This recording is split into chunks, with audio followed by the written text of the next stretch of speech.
Hello, sweetheart. Hi, Dad. How are you? I'm going to start nice and big and open, so you have lots of space to talk about this. What do clouds mean to you? That's big. That is big And open. and open.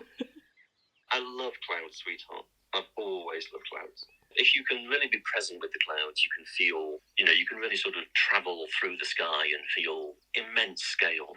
Yeah. You can feel liberated. You can really feel like, you can really sort of go on a journey.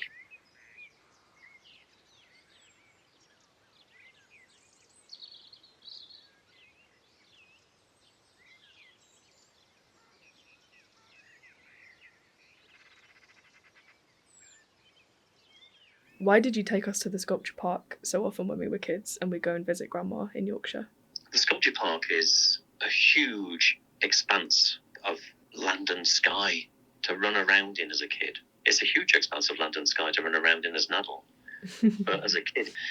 And there's one sculpture in particular, which I used to love showing you when you were little, and that's the James Turrell, which is just a square aperture. You sort of walk through a narrow passage into a single room, and in that single room, which is completely plain and undecorated, there's a square aperture in the ceiling, and that's like a frame through which you look at the sky.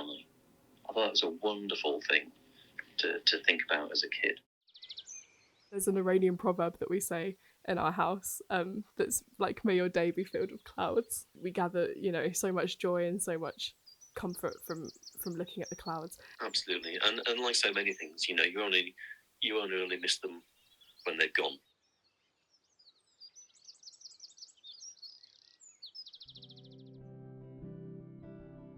One of the things that I really love about the sky and the clouds in it is the fact that it isn't and cannot be property. Nobody can buy and sell the sky, and nobody can buy and sell the clouds that are in it. There can be no trading in the sky. You can have notional ideas of airspace, but that doesn't convey any sense really of who owns the sky. Nobody can own the sky, and nobody can own the clouds in it.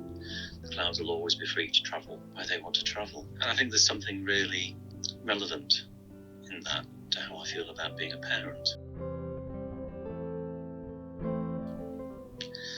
I think there's a sense in which, because you have to protect and raise your kids, in some sense your kids are your kids, and that there's some implied sense of property in that. But the truth is they can't be your property, because they are absolutely, ultimately, when your work is done, themselves, and you have to let them go and be themselves and love them for who they want to be. Clouds cover the sky silently, much like, my dad's constant unseen love that forms the foundation of my life. They both remind me that unexpected, beautiful moments can happen anytime. Humans are changelings, adapting depending on where we are and who we're with.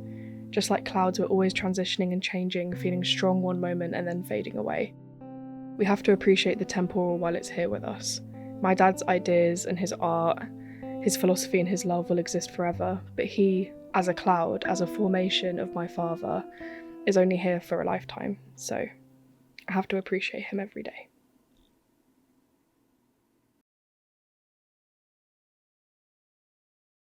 Thank you so much for just being a part of this whole thing. Like, you've really made it, and like making this documentary is just, it's really opened my eyes and made me appreciate you so much. Oh, thank you, darling. Thank you so much. Oh. Thank you, my love. Don't get emotional. Yeah, I am.